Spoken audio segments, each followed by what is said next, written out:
kids are looking at parents for two things. Am I safe, right? That's our number one job as parents, is to keep our kids safe. And am I loved?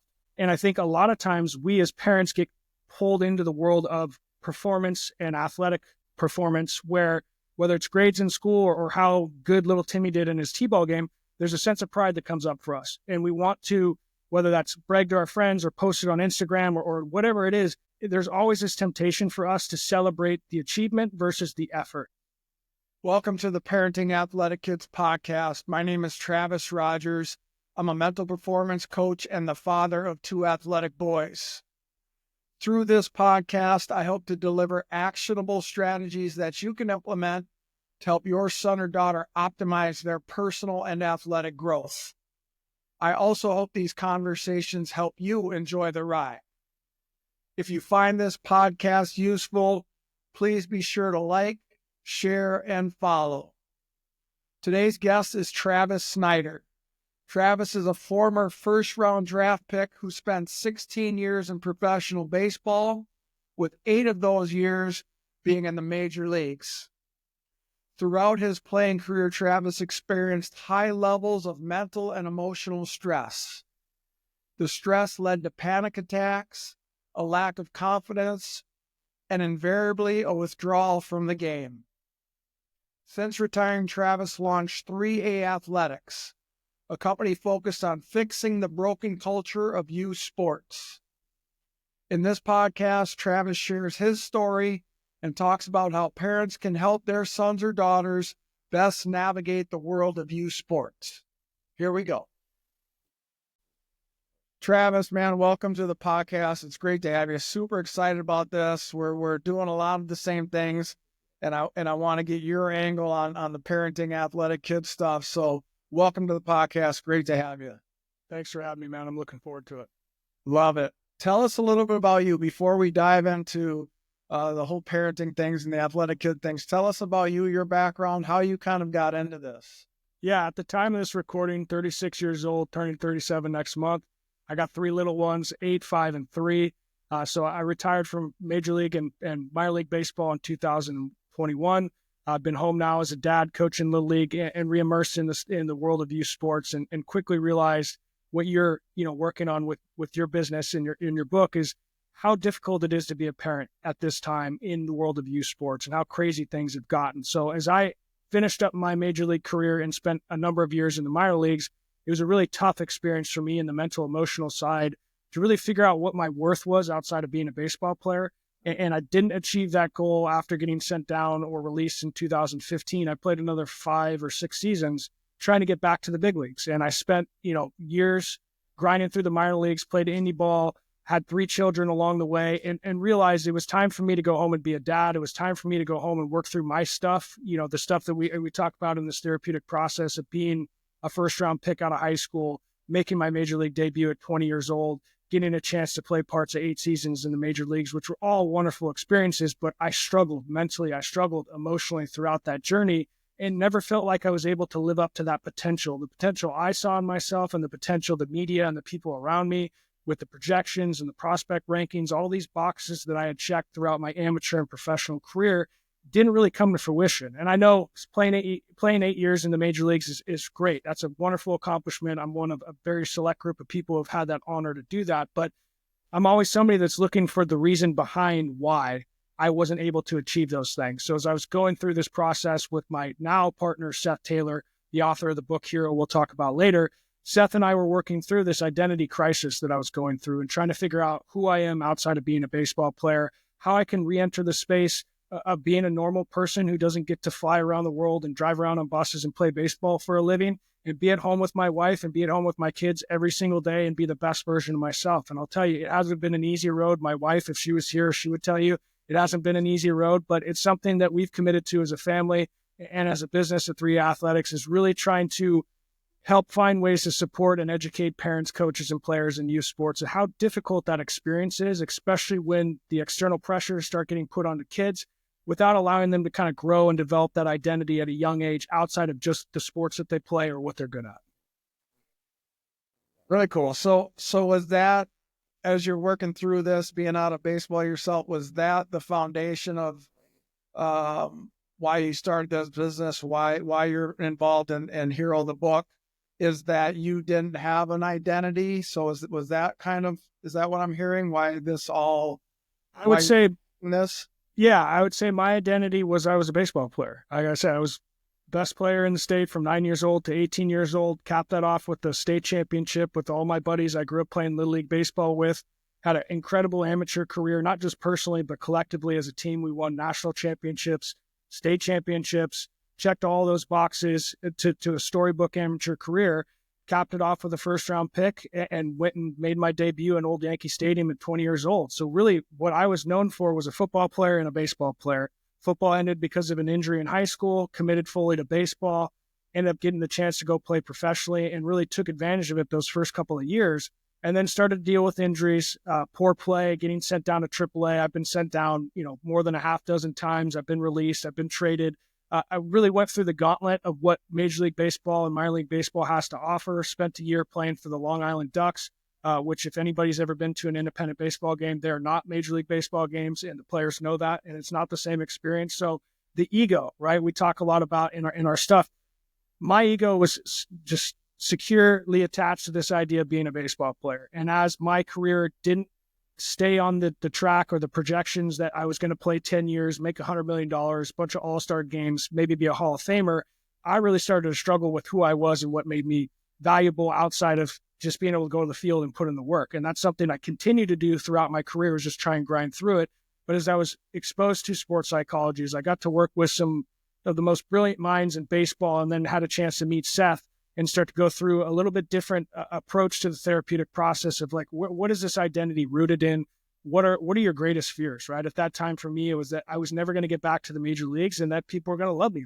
And as superficial as that sounds to say now, those are the thoughts, those are the things that were really driving and motivating me at that time. So to me, the mental health struggles that I talked about publicly, I've been diagnosed with complex PTSD. I've been in therapy for a number of years, whether that's personal. I've been doing EMDR therapy. I've worked with a marriage counselor, my wife and I, for the better part of the last 4 years, and still have a lot of work to go and do. But it's been a really rewarding experience for me, not only to feel better and have a different approach to my daily to-dos and the things that really bring me value, and then having 3 little kids and understanding if mommy or daddy who may be listening to this, who's struggling with something mentally and emotionally and doesn't want to ask for help and just wants to keep suppressing that. It's what I did for most of my career, and it led to a lot of unhealthy outcomes and a lot of dark places where, again, just not at a point where I was ready to take my own life. But I've met enough athletes, as I've been talking about this, it's very easy for us to get deep into that dark hole and not realize who we are outside of being a baseball player or whatever sport that we play. So as I got a chance to work with Seth, I realized Seth had actually written this book we titled Hero Now, was originally written for soccer. There's a coach's version as well that we have available on our website. And then him and I developed an athlete's journal for kids 12 to 18 years old that really focuses on the first topic that we go into in month 1 is identity. Because to me, the identity formation of kids is something, when we talk about player development, especially in youth sports, it gets completely overlooked because we want to start training kids like they're professional athletes at such a young age. And we see maybe a kid, I have one of my sons who's really into baseball. He's 5 years old. He wants to play catch all the time. And it's tough for me as a parent not to say, okay, we got to go get him on the best team. We got to get him the best trainer.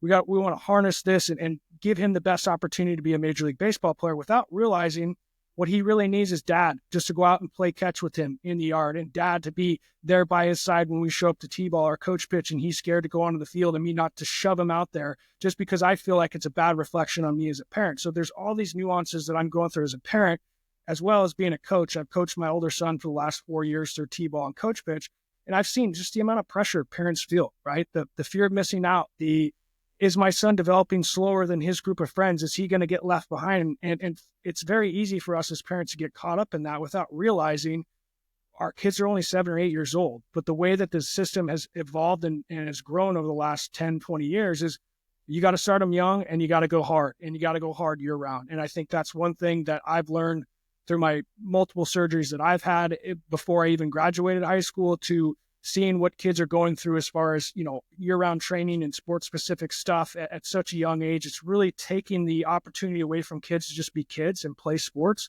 and figure out around 12, 13, 14 when their identity is starting to shift from I'm looking to mom and dad for everything, to now it's like, oh, this is my life, and I have some control over this. What am I really passionate about?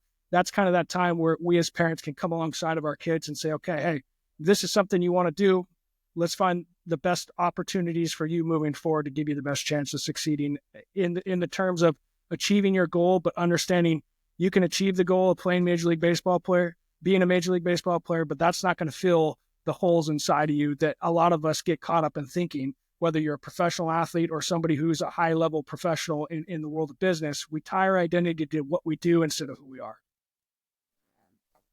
Well, thanks for sharing all that. First of all, how maybe this is too complex a question, but if there's a couple things parents should be aware of, and maybe it's age group things. So you talked about a couple different ages there, T-ball, coach's pitch, and then 13 years old, maybe things change a little bit. Maybe breaking it into ages is the best way to do it. But what are things parents should or shouldn't be doing, again, at different ages or in general, however you want to spin it? I'd love to hear your thoughts on that. I want to start off by saying nobody likes to be told how to parent their child. And I'm one of those parents. But I think as we collectively as parents realize how hard this is, the more that we can share our struggles and what we learn along the way, it's going to be a trickle-down effect to our kids that's going to have a generational impact if we do it right. So that's really the whole focus of 3 Athletics is how can we help educate parents on these developmental stages, 0 to 10, 0 to 12 years old.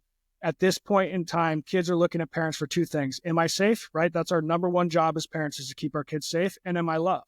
And I think a lot of times we as parents get pulled into the world of performance and athletic performance where, whether it's grades in school or how good little Timmy did in his T-ball game, there's a sense of pride that comes up for us. And we want to, whether that's brag to our friends or post it on Instagram or whatever it is, there's always this temptation for us to celebrate the achievement versus the effort. And I think that's one thing we really try and focus on is the effort all the way up until, we're adults, right? We learn about process over outcome. There's probably a poster on every wall in every business now that talks about process over outcome, but the way we parent our children is not always aligned with that message, right? And I think that's something for us to really be able to slow it down and help parents understand 0 to 10, 0 to 12. If your kid's not playing on the best select team in the state, doesn't mean they can't be a Major League Baseball player. It doesn't mean they can't go and pursue whatever it is they want to pursue beyond, the amateur world of sports or business or school. We have to give them time to develop without our own stuff, right? Our own past experiences coming into play and creating a negative impact on that experience. So an example I'll use with my own son. I'm very careful about critiquing him or my other son or my daughter when it comes to anything sports related or just in general, because the second you try and coach your kid, a lot of times you'll get the emotional shutdown. This is no longer fun. I no longer feel safe. I don't want to do this anymore. So one advice I would give to parents is if your son or daughter wants to go outside and play catch, do your best to bite your tongue and not tell them how to hold their glove properly or how to catch the ball properly. Find a way to make it fun. Find a way to throw the ball in different angles, to get them feeling and using their body and creating these neural pathways on their own without mommy and daddy having to say, you got to do this and you got to do that. Because what I've realized through my own experiences and talking to a lot of other people, unless they feel safe, and there's a point where we can coach our kids, but we got to recognize the nuances to those conversations. So one of the tips that I use is go 2 or 3 sessions without saying anything. And then when the time is right, say, hey, buddy, can I tell you a little secret? And they're going to be so much more receptive to you actually going in there and implementing some kind of feedback versus every time you throw the ball and you're watching your son close his glove like this, and you're like, that's not how you catch a ball. But for me as a dad who played at the major league level, it's easy for me to critique all these things with my kids, but it immediately creates an emotional shutdown. So understanding the coach is a coach and a parent's a parent. And I recognize that at the lower levels, T-ball especially, most of those kids are just scared to be on the field. And we as parents are like, well, we signed them up. We paid the money. We're going to teach them discipline. We're going to teach them what it means to be a part of a team. They're not ready to learn those life skills. They'll learn those life skills if we don't take that moment and use it. If we take that moment and we use it for the right opportunity to just say, hey, you're safe, you're loved. We can push through hard things. And there's a time where, we have to encourage our kids a little bit and push them through. But it's a very difficult, slippery slope when we want to force our kids into things that they're not ready for, and recognize if your kid loves baseball but is scared to be out there on the field with his T-ball team, take him to the park, go play with him, invite some buddies over, get a game of wiffle ball going in the backyard, something that doesn't have the structure and the pressure of fans and people cheering, right? Because we're all, any parent here listening, we're not saying you can't cheer for your kids, right? But we're also saying if you're the parent who's got to sit there and say, well, get your hands here and swing it like this, and you're standing behind a home plate every time your kid's up to hit, how easy would it be for you to do your job if I stood behind you and told you everything that you needed to do while you're typing on the computer? That's awkward, right? And we forget that as parents, that our kids are out there in this scary environment in the T-ball and coach pitch world, where it should just be about fun and play and not the structure and having to get X amount of reps so that we can see on the progress scale in 5 years, they've gotten 1,000 swings and going to be this much better. So when you're talking about, that was really cool. When you're talking about safety, you're talking about them stepping on the field and starting off, we need to be, tell me if I'm wrong on this, but I think they need to feel safe on the field. So they're stepping out there feeling unsafe. They're not sure. Is that right? Not every kid, but every kid has a little bit different personality. I think one of the things that can mitigate that, especially in the very early stages, is find friends for them to play with, because they're going to have more fun with their friends.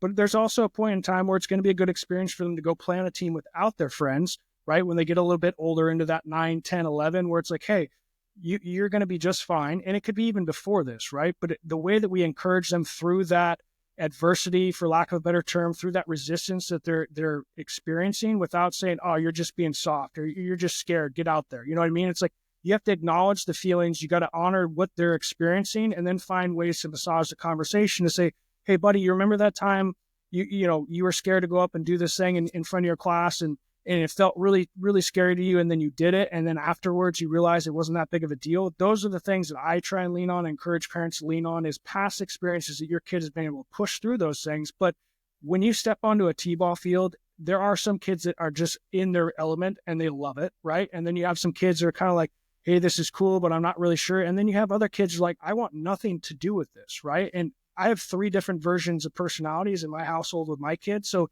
there's a little bit of nuance to each one of my children. But at the end of the day, something me and my wife really focus on is, hey, if our kid says he's not ready, we're going to give him time. So for example, my son, 2 years we played T-ball. The first year he would only practice, he wouldn't play in the game. He didn't like to hit because people were cheering. He's the same kid that doesn't like us to sing happy birthday to him. So that's a personality difference than my other son, who loves to be the center of attention, loves to be out there on the field with his buddies. He's come up with a group of kids that he's played with for a number of years, so it feels safer to him to be out there. But again, there's going to be points where it doesn't feel safe for the older one, and we got to come alongside him and reassure him, hey, buddy, you're safe out here. You're going to be okay. If you need to come sit with mommy and daddy, that's totally fine. And I think that's something, as a coach, I always encourage, and I tell my parents and I encourage my players, they come up to me and say, I need to go sit with my mom. Go sit with your mom. Hang out with your mom.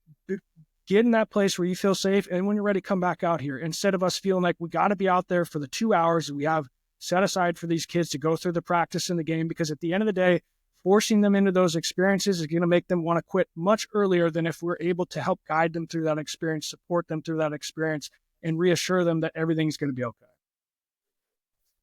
Really cool. So when does that change then? What age do we, well, I mean, I think that's important probably forever, but what other things then come into line at 10, 11, 12 years old that you think are important for, again, an athlete to have an identity outside of athletics? Yes. So what's next?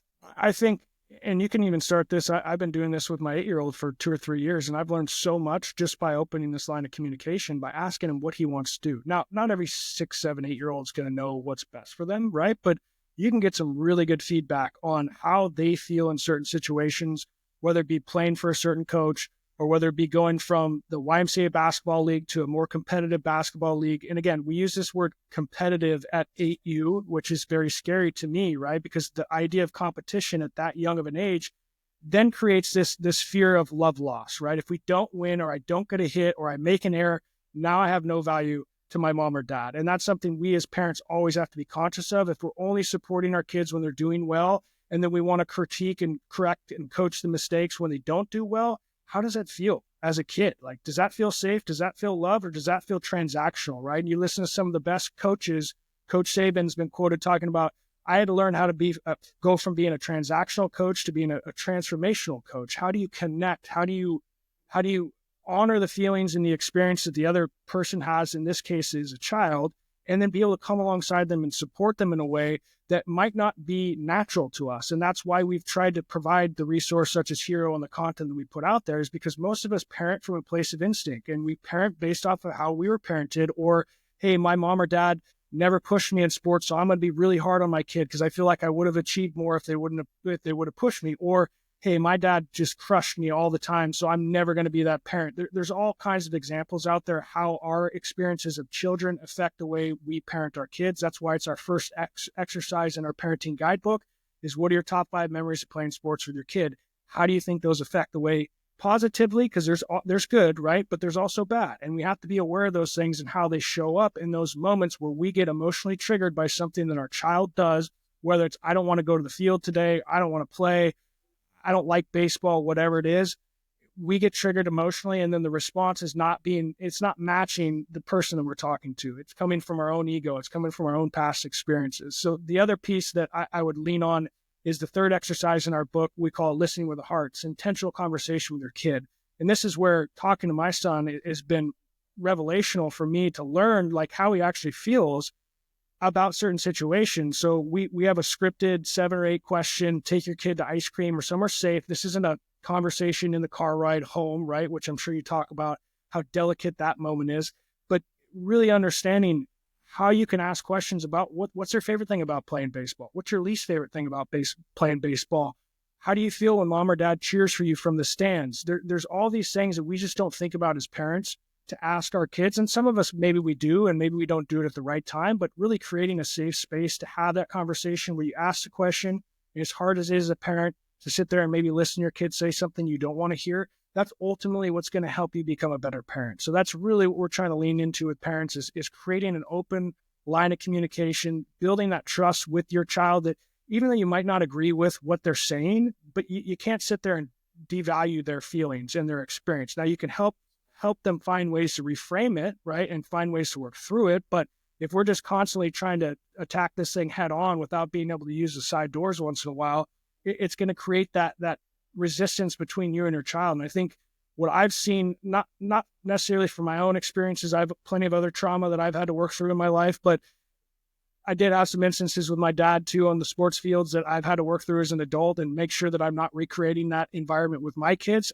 A lot of really good stuff that I went through, but I watched a lot of my best friends whose dads were just so hard on them, right? And I'm sure their dads were so hard on them. Maybe their dads weren't around. There's a cyclical generational thing at play.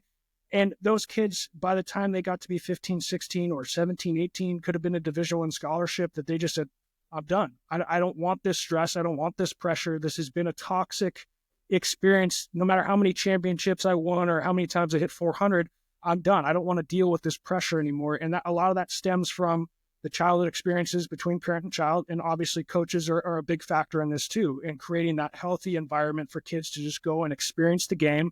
And then as they get into that 12, 13, 14, being able to say, okay, is this what you really want to do? Or is this what mom and dad wants to do? Because a lot of times we see potential in our kids and we got to get creative of how we motivate them, right, to do things. But ultimately, if we have to motivate our kids to do something, they're not going to be internally motivated to be successful and to pursue these dreams that are probably not even their dreams to begin with.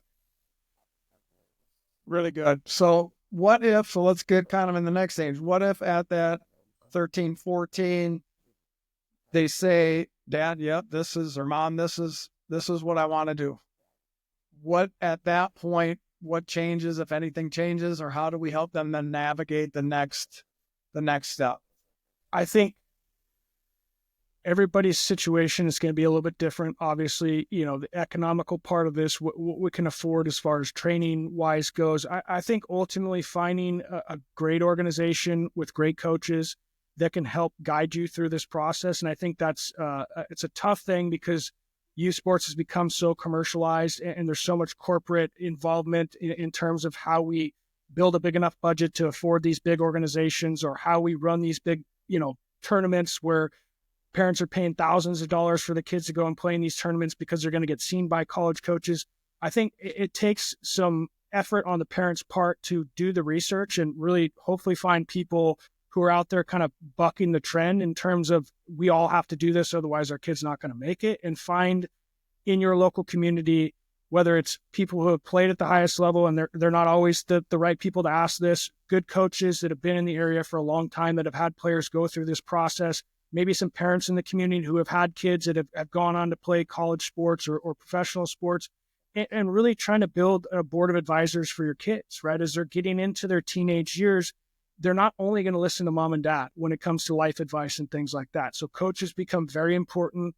For me personally, I have two mentors that I hold near and dear to my heart that helped me through my whole high school experience of picking an agent and how I'm going to, pick my 5 visits to go to my colleges. Not every kid's going to have that opportunity, but I think there's more and more resources out there for parents, some good, some bad, but really being able to read between the lines and say, okay, how can we approach this in a healthy way where we're not selling our souls to make sure that our kid becomes a Major League Baseball player? How can we create a family environment and support system for our child to say, okay, if this is really what you want to do and you're internally motivated and you see the signs of a kid who's willing to go out and put the work in without mom and dad having to tell them to do it and say, hey, I really want to be good at this sport, then that's the time where I would encourage parents to say, okay, who are the best trainers that we can afford, or what is the best training facility that we can work a deal with to where my kid can at least get in there and get extra work if that's their motivation to go and do that. But again, all along the way, we as parents always got to be checking in on our own egos and saying, is this what I want or is this what my kid wants? Because to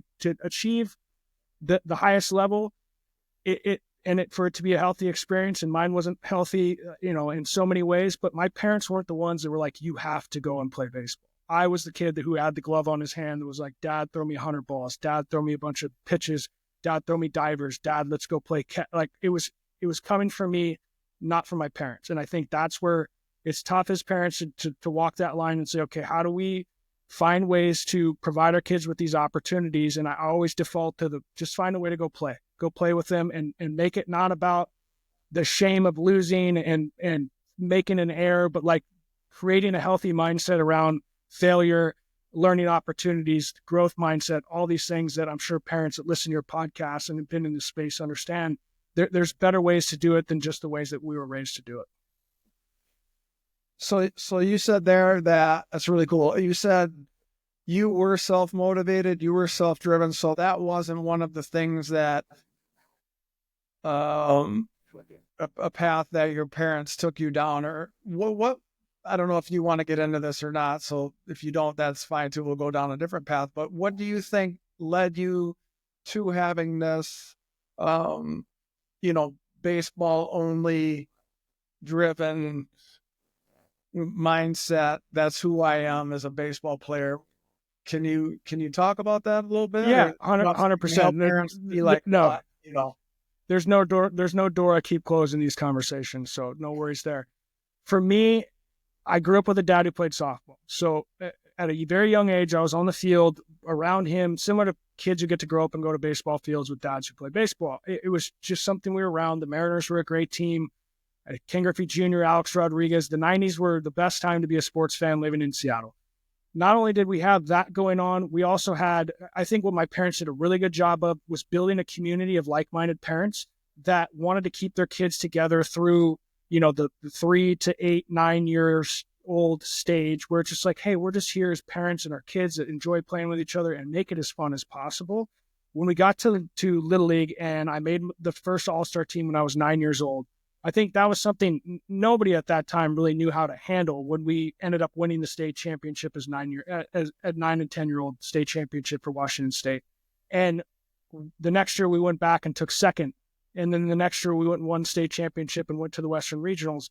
And then the next year we went back to the state championship and took second. So we had 4 years of just pure results. Now, at the time we had coaches in our Little League, my dad and a few others, and then some coaches who didn't have kids that coached the All-Star team. And they had a cage in their backyard. We had music blasting. The mom would bring out cookies. We'd then go to the field and practice for 2 or 3 hours, and we'd have our sleeves rolled up and our pant leg. I mean, these are some of the best memories I have, and we were working our asses off, excuse my language, but we were getting after it at 9, 10, 11, 12, but we were loving it. They found a way to make it fun. And I think what the most challenging thing for my parents and looking back on this identity formation is these are really at that tail end stage of who I am outside of mom and dad, right? And for me, it was having success and being the best player on the team essentially through those 4 years. It starts to create this conversation around, oh, there's that kid, right? You play against other teams. Now, I don't want to use the term famous for a 9, 10, 11, 12-year-old kid, but people knew who I was when we would go to these baseball fields. Now, I was bigger and stronger than all the kids, early developing, so that helped my cause. But I also had the internal motivation to go out there and play catch and drag my dad out there to throw me pitches. And I was putting in this work, right? So combine the speed or the size, speed, and strength with just the desire to want to get better. That's what led to my success. Now, if I would have kept my identity rooted in that was why I was successful, and that's why I can be successful in anything that I do outside of sports, not just baseball, it would have been a much healthier identity formation. But my dad never won a city championship. He was never the best player on any of his teams, let alone in the state. My mom was, into gymnastics, but they'd never had that athletic experience, right? So a lot of parents listening may have not climbed those mountains that I'm talking about. And then it's like, well, now we're seeing this success. What do we do with this? How do we build this? How do we support this? And I think ultimately what we have to focus on as parents is celebrating the effort and celebrating the person outside of the sport, right? And understanding that good games and bad games, we got to be even keeled as parents. We can't ride the highs and the lows. Now, that's impossible to do if you sit there and watch a kid play baseball. That's why we have the parent guidebook, is like, let's start to work through these things that are eventually going to come up for all of us, because there's no perfect parent out there. And then let's become more mindful and aware of these things so that we can approach them differently and have a different kind of connection and impact with our kids. So going into by that time, my identity was solely in just being the best baseball player. And for me, I talked about this publicly. I had a panic attack when I was 11 years old at the Little League Western Regionals. I actually had 2 of them.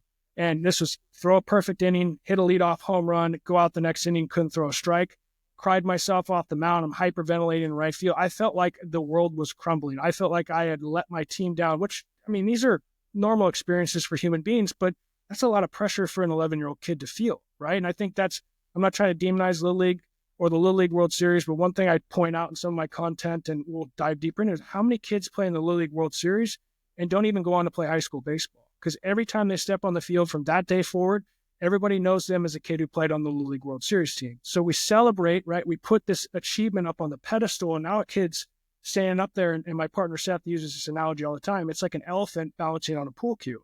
Because we're looking around like this. Oh my God, everybody knows who I am because I'm good at this sport. This must be what makes me valuable. Instead of the work ethic, instead of the kid, the human, the things that we're trying to develop, the life skills outside of just hitting baseballs and throwing baseballs hard. That's what drew me into 3A athletics, outside of the knowledge that I want to pass on, in the world of hitting and becoming a better athlete and how to train your body and all those things that I know a lot about from experience. But what I realize is how underserved we are in this mental, emotional space of youth sports, and how athletes who may have early developing physical characteristics like myself and maybe an internal motivation to want to go out there and practice a lot. So that's why they stand out in a crowd of 8-year-olds, because this kid's taking 1,000 more swings than the other one. It wasn't because mom and dad was sitting there in the backyard making me take swings. It's because I was driving that bus. And I think that's, again, for parents, if your kid is internally motivated, find all the ways you can to go out and play those sports with them. It's exhausting, but it's our responsibility. And I think we're going to see our kids really benefit from the play experience versus, okay, we got to get them a private trainer or a private hitting coach at 8, 9 years old. Now, if you don't have the time or the skill set to feel like you can go out there and do that, private trainers aren't always the worst things, as long as there's a trust that's developed, right? And I think that's something we as parents always have to be cognizant of, is the coaches, the other adults, the teenage kids that we're putting our kids around, is what is the connection? How is it being developed? And is it baseball first or is it person first? Because I think any great coach understands, if you want to have an impact on somebody, if you really want them to realize their potential and achieve the things they're capable of achieving, you have to create that trust with them. Otherwise, it's just going to go in one ear and out the other. Man, really good. A couple things. Like, I think it's this line where parents are hoping to have a son or daughter like you, super motivated, wants to go out and play catch. But there's that line there, like, man, do I really, like, do I want them to get to this place? So it's walking that balance of that and understanding that if you do, tell me if I'm wrong, but if you do have a son or daughter that is that motivated, you have to steer them towards the process, as you said. Like, 100%. love it. This is great. Let's go play catch. Let's go to the Kings. Let's get a trainer. But as you said, it's the effort that you're putting in that we have to emphasize. The other thing that dawned on me is the parents need to be really aware. Like, you can do a great job of still emphasizing that, but with social media these days, if your kid is really good at 14, it's probably going to get blown up on Instagram, and they're going to be that elephant standing on a pool cue, whether you like it or not. Yeah. And we need to be aware of that. We need to pay attention to that and get them back on track of, like, this is why we love you, not because you hit bombs. Yeah. And I think re-emphasizing when your kid has success in something, the work that they put in to achieve that. And I think that's something, even with my kids as young as they are. My oldest son played basketball the first year. He had never dribbled or shot a basketball because I'm not a basketball guy. He had a tee in the house and a glove and everything since he was born, but he doesn't have a basketball. So we go and play basketball. The first year is kind of like, hey, we're not very good at this, but we're having fun with it. And then going into the next year, he asked for his birthday for a basketball hoop. So we get him a basketball hoop, and you don't have to buy your kid a basketball hoop, but if you got a park or somewhere you can take them to shoot hoops, it's an opportunity for them to play, right? Without saying, you got to shoot 20 jump shots, you got to do crossover dribbles. Don't get it all structured. Just play with your kid. Let them do all the weird things that they want to do. Because I think if we think back to my childhood, and I'm sure in your childhood too, there was so much more opportunity for the Sandlot experience. And that's something that gets lost because organized sports just starts so young, and there's so much structure and activity, filling kids' schedules day in and day out, that they don't get a chance to go pretend to be Ken Griffey Jr. and Alex Rodriguez in the backyard playing withdrawal with their buddies. It's all structured, mechanical approach to things instead of creating an athlete, right, who can then work within the constraints and strengths of their body and say, okay, how do I best swing this bat, or how do I best throw this baseball? So having an opportunity to give your kids a safe space. When I say safe, that's like, we're not drilling them with a 2-hour time limit and 6 innings and 6 pitches. Otherwise you get the tee. It's just like, let's go grab a bag of balls and let me toss them to you, or hit them off the tee, or whatever you want to do. If you want to run the bases backwards, great. Now, if you're 12, 13, 14, again, it's still got to be led by the child. And I still think that providing them those opportunities at that age is going to be much more beneficial for their development, but it's also not robbing of the opportunity of just being a kid and being able to play the sport. Because the more that we want to sink our claws into this, the more they're going to get scared and say, you know what, this isn't for me. This doesn't feel safe. This isn't really what I want to do. This feels like mom and dad saying I have to do this. Otherwise, there's going to be something lost. It's going to be a transactional experience. How are you going to navigate that when you get, I got to know this, when you get to that point with your son and he really likes baseball, and now we're 12 or 13 and we're getting away from a little bit just free catch and trying to hit bombs like Ken Griffey Jr., and we're starting to get into the mechanical aspects. How are you going to navigate that to, is it just about having conversations with your son or your daughter out there? Like, are you watching body language? Are you seeing how they show up for practice every day? Are they still wanting to, because it changes, right? At some point, if this is what you want to do, you want to play varsity, high school baseball. Yep. And whatever sport it is, you do have to have a certain level of technique. 100%. So how are you going to navigate that? What's that going to look like?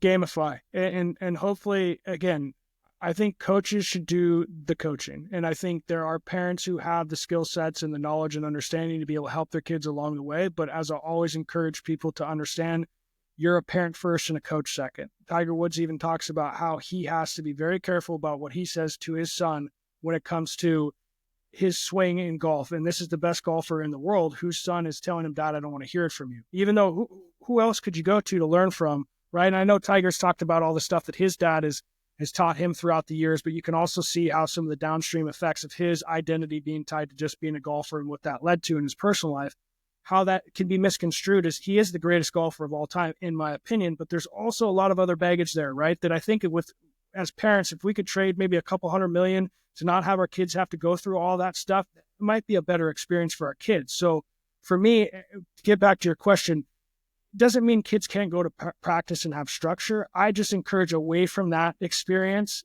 to be able to just gamify it and make it as playful as possible. When they're at practice, obviously we want to teach them to be respectful and to understand that a coach is trying to teach you something, that it's a good time to listen. But you also have to be aware that if you have a good coach, you got to let the coach coach, right? And there's an appropriate way to approach coaches and say, hey, what can little Timmy or little Susie do to get better at the technical side of these things? And then find creative ways to create games around that to where it doesn't feel like practice. It feels like we're going outside to play. So again, I have a son who wants to catch the ball and do this every time, right? Or he wants to start with his glove like this. And so I'll just start throwing balls up here. And then, I'm using a tennis ball, right? Because I don't want to hit him in the face with a baseball. But all of a sudden he's trying to do this and it keeps hitting his glove. And I won't say anything for about 20 or 25 times. And then it'd be the right moment. Hey, bud, can I tell you a secret? Yeah. What's up? Just try and create the mouth and catch the meatball, chomp on the meatball, and just keep it as kid friendly as possible. So those are the interactions that I lean on with my kids as they get into 12, 13, 14, right?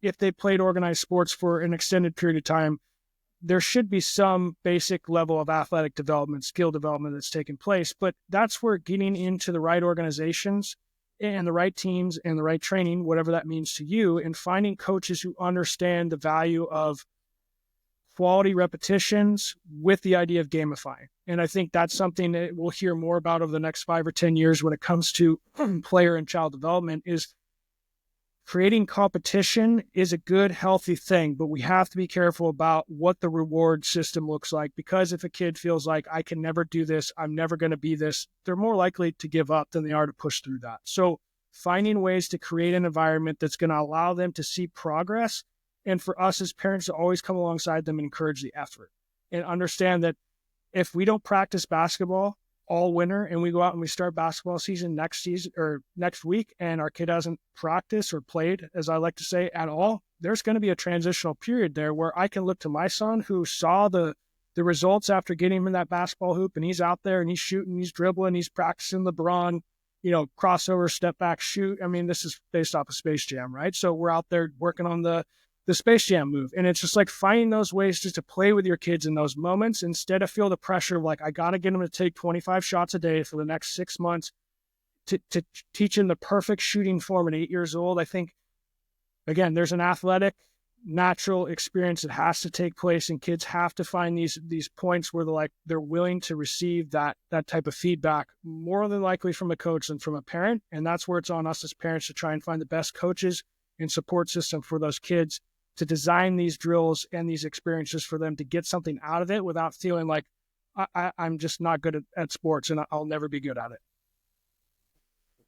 it. It's so weird that we want to rush that process. That's just where it's gone. Yeah.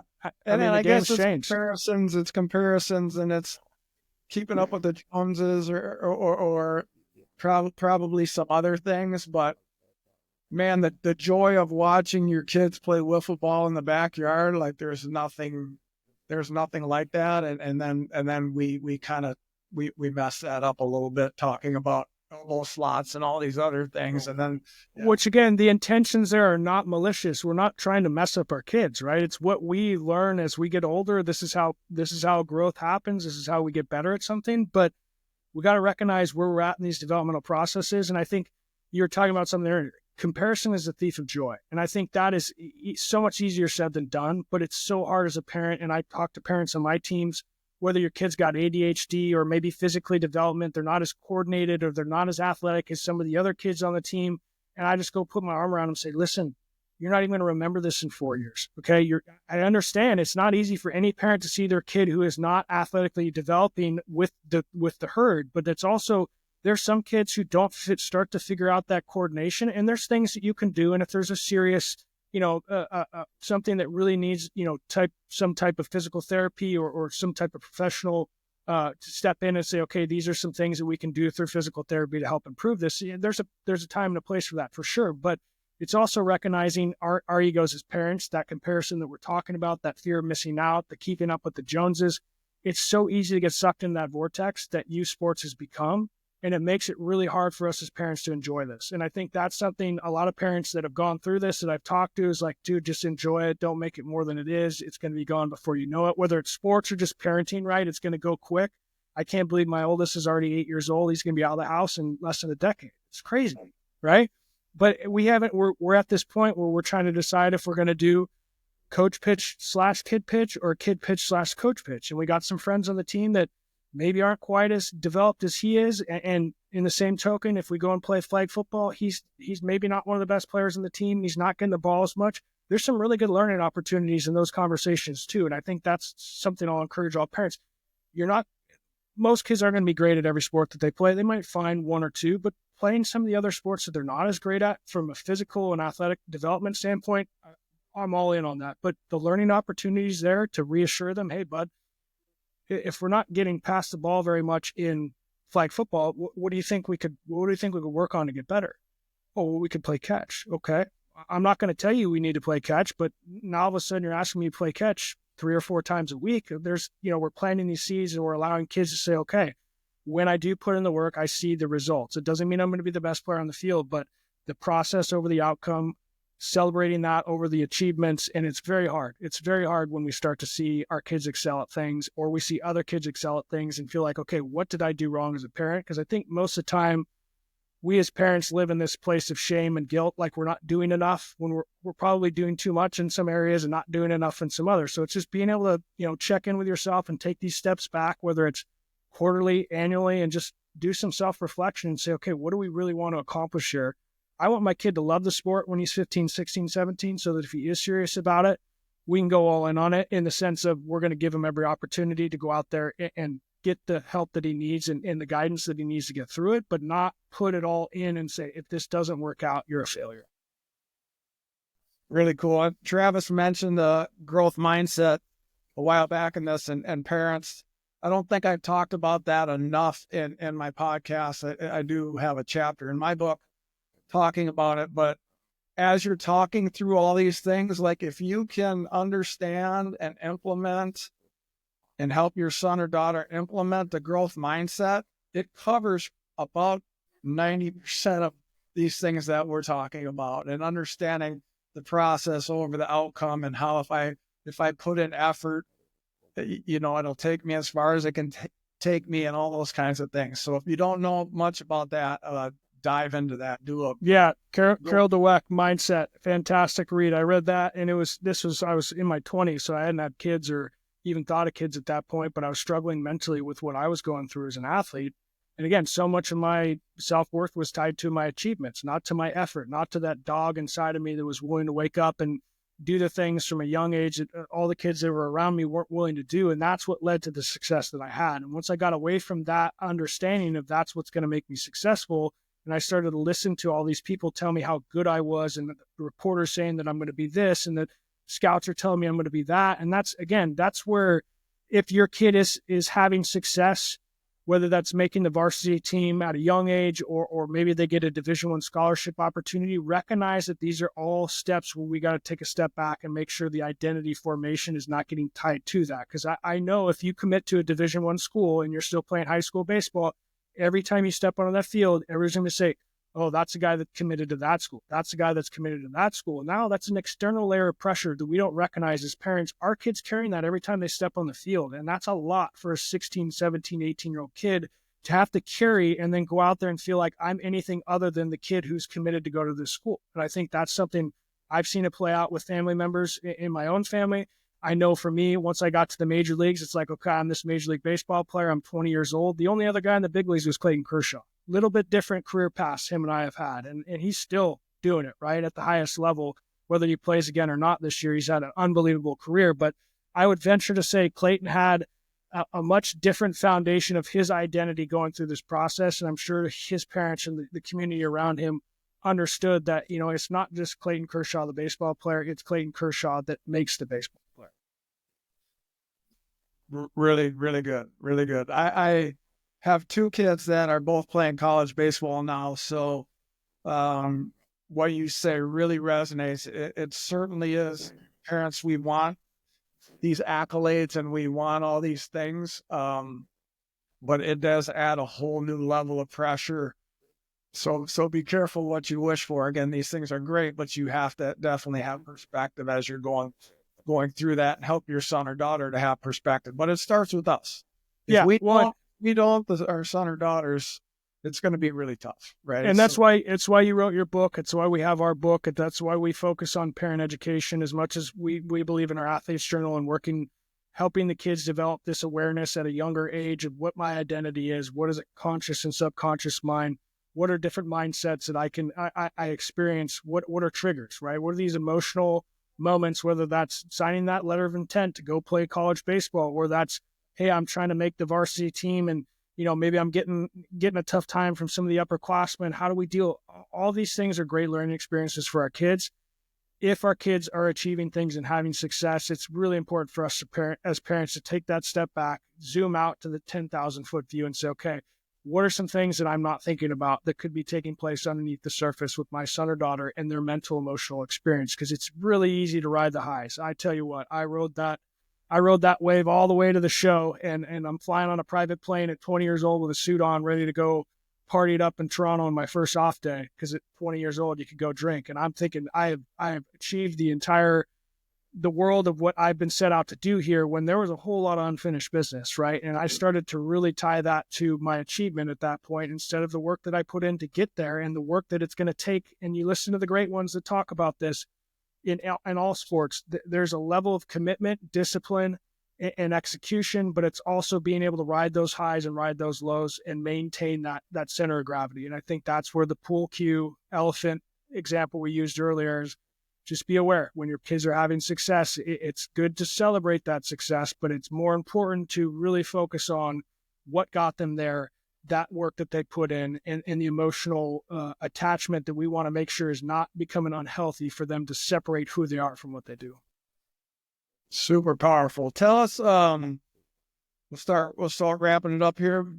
I could go on for days with you, but we'll start wrapping it up. But tell us a little bit more about the book and the other things that parents, the athlete journal, the parent, you said there's a parent journal too. Maybe give us a quick rundown, or not so quick rundown on each one of those. Yeah. So Hero is our parent guidebook. We have a baseball, softball, and soccer version. We're working on other sports, but we really want to hone in on those first couple of sports, baseball being my lane. In the book, we have 9 exercises for parents. The first section is 3 exercise. It's your child, your relationship with your child. Really, it's your past experiences, how those affect the way that you parent. What are the emotional triggers for you as a parent when you're watching your child and the reaction that comes out? What are these things that we need to become aware of, the patterns, right, of saying things at certain times to our kids without really thinking about how it's going to be received? And then that intentional conversation that I talked about, which I think just buying the book and going through those first 3 exercises is well worth the $15 or whatever we sell it for. So that's got another 6 exercises in there that ties in kind of the club baseball, club soccer experience. How do you fit in with the team full of parents? How do you create a community? We didn't talk about this. The community of parents around me that supported me. My parents went through a lot of personal struggles, especially in my teenage years leading up to the draft. The community of parents, don't overlook your opportunity to impact the kids on your child's team. Obviously, we want to make sure that our kids are right first, but we have an opportunity to really impact these kids and help them through difficult times, to really help them understand maybe their potential that they don't realize, and maybe their parents they're not available, they don't understand like how you can come alongside other kids and really have that positive impact. So again, the parent guidebook's called Hero. We have a coach's guidebook that really mirrors the parent guidebook and the experience for coaches to understand how you are coached, how that affects you, what your why is behind coaching. So a lot of good stuff in there for coaches to kind of go to that deeper level beyond the X's and O's and say, okay, what am I bringing every time I show up to the field? What type of energy and what type of connection am I creating with my team and my players? And how can I work through some of my own stuff to become a better version of myself when I step on the field and coach these kids? So very much similar to the parent guidebook. And then Seth and I developed the Athletes Journal this last year. I mentioned before, identity, conscious, subconscious mind, mindset, triggers, your parent relationship, and your coach relationship. So it's 6 months. Each week has a weekly journal entry. Each month has its own teaching based off of those topics that I had just mentioned. And it's an opportunity for kids to really start to understand the value of journaling. And for me, journaling's been massive, not only in the therapeutic space, but in my professional baseball experience of understanding what are these traps, similar to what we're talking about with the parents, right? Or what are these emotional triggers? What are these moments that are coming up for our kids in the game, in the conversation, in the car with mom and dad? When a coach says something to you, we're all human beings. We're designed to switch from, flow state to fight or flight state. What are these moments that's shifting us away from that ability to just go out there and play the game? And I think that's where I spent most of my career, was stuck in fight or flight mode. So my ability to be an athlete and hit a baseball, which is what they paid me a lot of money to do, started to really slip away from me. And I'm just grasping at straws, trying to figure out how the next mechanical change is going to make me a better hitter, without realizing this is an eternal struggle that I'm going through. And I don't even trust myself to step in the box and execute the 400 swings that I just put in the cage, because I'm so emotionally attached to the result of getting a hit or taking a perfect swing. So we really try and boil this down from that 12 to 18-year-old range to help kids go through this process. The identity piece we talked a lot about today is just helping them understand how they define themselves to other people, get them thinking about where they want to be in 5 years, and then kind of working backwards from there and say, okay, what do I need to do today? What is the next step in this process to get to that place eventually I want to get to, without really going too in depth with kind of the, just the sports psychology of stuff. There's definitely some of that sprinkled in there, but we also want to get kids just creating that healthy foundation and then starting to learn a little bit about the mind and the mindset and how that all works. And then, like I said, those emotional reactions that every human being has, whether it's in sports or in life or in relationships. I mean, that's why I'm in marriage counseling, because still learning how to regulate my emotions and communicate my feelings to my wife in a way that's going to be received and understood. So it's trying to teach these kids these life skills that are going to make them better husbands, better wives, better brothers, better sisters, better sons, better daughters, and for us, better parents. And I think if we're lucky enough to see some of these kids go on and achieve, the highest level of playing baseball, that's great. But I'd much rather see a bunch of healthy athletes go through this experience and come out of it and say, you know what, I put everything I had into that, but I didn't tie everything to it. And I learned so much from that. How can I take these life experiences and use that as fuel and use that as ammunition for the next phase of my life, which is what I've gone through the last couple of years, is realizing, man, I actually have a lot of really good skill sets that if I learn how to separate that from that emotional attachment of just baseball to applying that to the real world, we can go out and make a change. Sounds like great stuff. Is the Athlete Journal a sports specific thing, or is that? Yeah, so we have baseball, softball, and soccer, and again, we want to get into the other sports with that, but all these are available at our website, www.freeathletics.com. And we do have a couple of free PDFs up there for parents to read through as well, which I think one is definitely the car ride home.